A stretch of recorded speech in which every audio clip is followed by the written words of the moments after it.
સરકારી યોજનાઓની માહિતી મેળવવા સબસ્ક્રાઇબ કરો અમારી ચેનલ સંજુ માહિતીને। નમસ્કાર મિત્રો 1 એપ્રિલ 2025થી બાગાયત વિભાગની વિવિધ યોજનાઓની અંદર ઓનલાઈન અરજી ચાલુ થવાની હતી, પરંતુ મિત્રો હાલમાં કોઈ પણ યોજનાની અંદર ઓનલાઈન અરજી ચાલુ થયેલ નથી।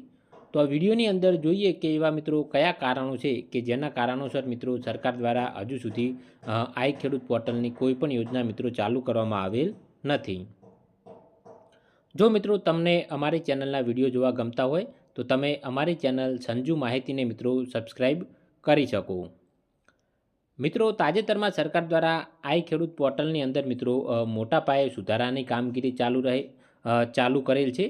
એટલે કે સરકાર દ્વારા હવે આઈ ખેડૂત પોર્ટલની જગ્યાએ આઈ ખેડૂત 2.0 એટલે કે આઈ ખેડૂતનું નવું વર્ઝન 2.0 ટૂંક સમયની અંદર લોન્ચ કરવામાં આવશે।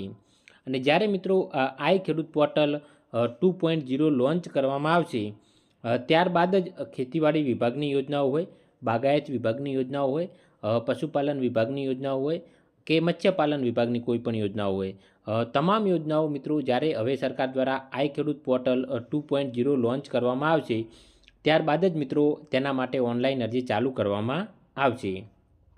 જ્યાં સુધી આઈ ખેડૂત 2.0 લોન્ચ કરવામાં નહીં આવે ત્યાં સુધી કોઈ પણ વિભાગની કોઈ પણ યોજનાની અંદર હવે ઓનલાઈન અરજી ચાલુ થશે નહીં। સરકાર દ્વારા સુધારાની કામગીરી મોટા ભાગે પૂર્ણ થઈ ગયેલ છે। તો હવે ટૂંક જ સમયની અંદર સરકાર દ્વારા આઈ ખેડૂત પોર્ટલ 2.0 લોન્ચ કરવામાં આવશે। ત્યારબાદ વિવિધ સહાયલક્ષી યોજનાઓ માટે ઓનલાઈન અરજી ચાલુ કરવામાં આવશે।